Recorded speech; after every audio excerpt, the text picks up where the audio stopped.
redesigned so that within the distance of a 15-minute walk or bike ride, people should be able to live the essence of what constitutes the urban experience.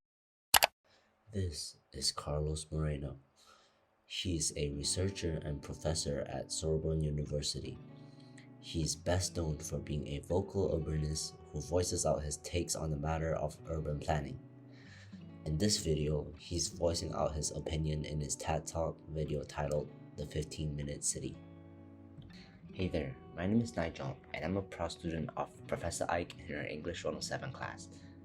And in this video, we're going to delve deeper into the TED Talk of the clip we just watched, where we explore the main question of why is it so interesting what ideas are capable or have already been implemented in real American cities. Hope you enjoy.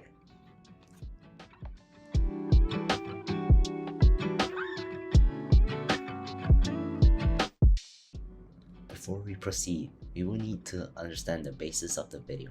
So, what is the 15-minute city?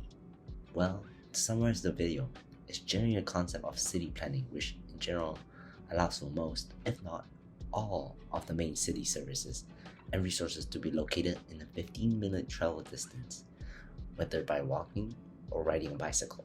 To back up and support Moreno, take the study, written and published by Pozokito and Chadzianaki. It basically explains the history of the concept, how it was first introduced, and what the concept did for the modern urban planning. The thesis explains well on the history of the 15-minute city. They claimed that this concept originated all the way back in the late 1920s and was introduced by Clarence Perry. According to Wikipedia, Clarence Perry was an urban planner that worked in the New York City planning, where he was a strong promoter of the neighborhood community and recreation centers around it. So, Perry implemented this as part of his drafting plan to build New York City neighborhoods, where he proposed a well-ordered hierarchical system and amenities and services. This idea grew more and more as time progressed, all the way until where we are today. And now, let's delve deep into the concept and key attributes of the city planning model. This thesis introduced the idea of spatial planning, which is the idea of planning in respect of how the space is arranged between each building or amenity.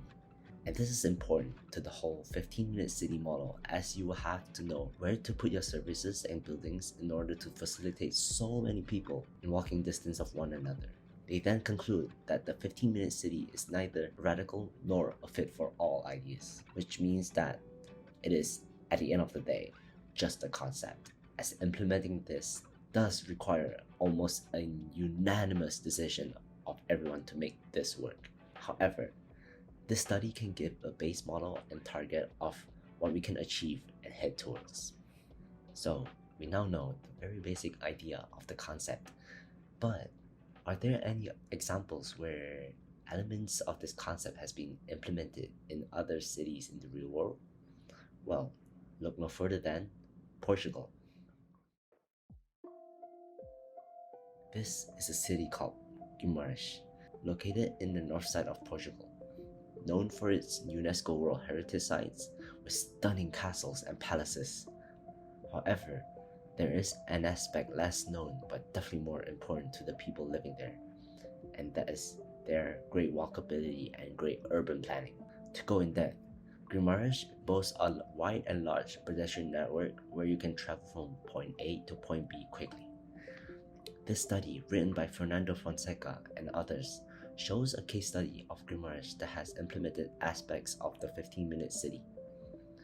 They claimed that Guimarães' aim and expected target is to make a pleasant and suitable walking experience by making a comfortable pedestrian network that aims in comfortability and connectivity to ensure you are getting to your destination safely, quickly, and comfortably. The case study had based data and statistics on the city of Guimarães and conclude that the pedestrian networks are considered an essential to an equitable and sustainable urban mobility system. And with that information in mind, why are Americans doing it? Well, at least as much as cities from other countries are doing it. Well, for starters, we must know that the United States is a heavily car-dependent nation, where a car is crucial in traveling from one place to another. There are plenty of studies that show this trend as well in this nation. Take a look at this study presented by Asghari and Jin, where it explores and demonstrates the effects of car dependency, work arrangement, and daily travel from the 2017 NHTS data. So, the conclusion? Well, just as you expected. Well, as you can see from the statistic, car dependency has definitely got an impact on travel times and whether telework is an option or not. And this arguably increased car dependency in a direct manner, as stated by this passage in Asghari and Jin's study. So, what does this all really mean? Going back to the question of why aren't American cities on board on this concept, we can see that studies have shown that the US has a huge car dependency, and that is ultimately the main gripe of this whole idea. If places are all so far away, and you basically need a car to commute to work and travel everywhere, how could you even implement this successfully? Now, with all the information we have, let's go back to the main question at hand.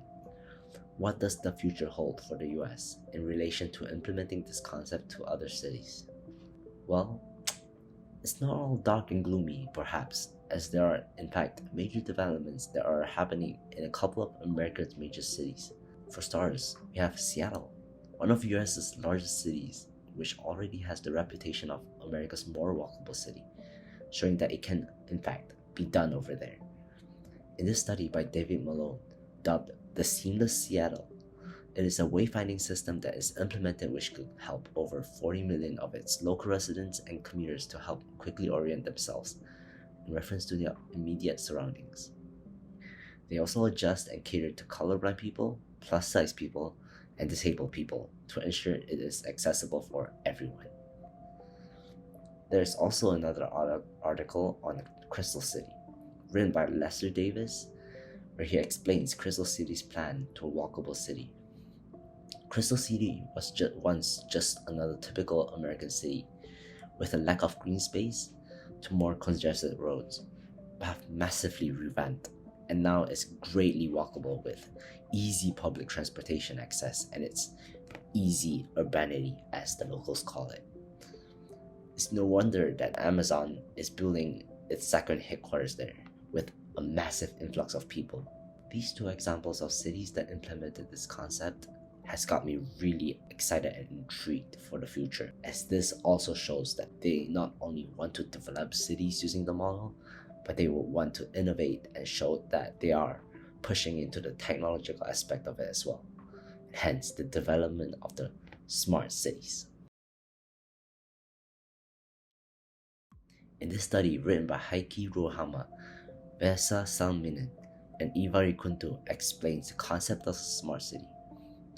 It basically states that smart cities are cities that use digitalization in the Industry 4.0 framework to develop an infrastructure based on technology where e-bikes, e-scooters, and electric buses are the main talking point here to maximize efficiency. This can drastically improve the HCI and the quality of life of a city.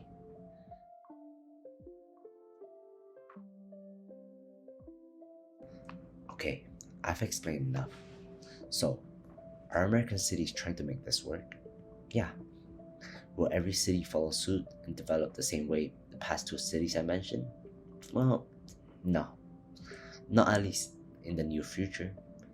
America has already developed this almost inescapable car-centric infrastructure that requires a vehicle to travel anywhere, and honestly, that will be insanely difficult, if not nearly impossible, to revert.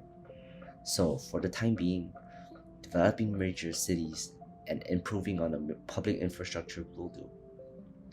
I personally love the idea of a 15-minute city, and if the city where I live over here in Tempe develops to this level, then I will have no complaints whatsoever. However, it certainly seems to be heading that route.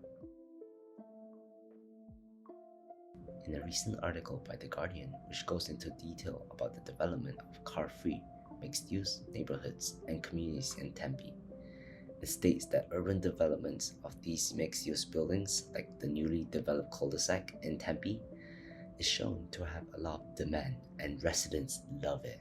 And this concludes my video. It's been a pleasure exploring this with all of you. Thank you to everyone that has watched this. My name is Nigel. I hope to see you soon. Thank you.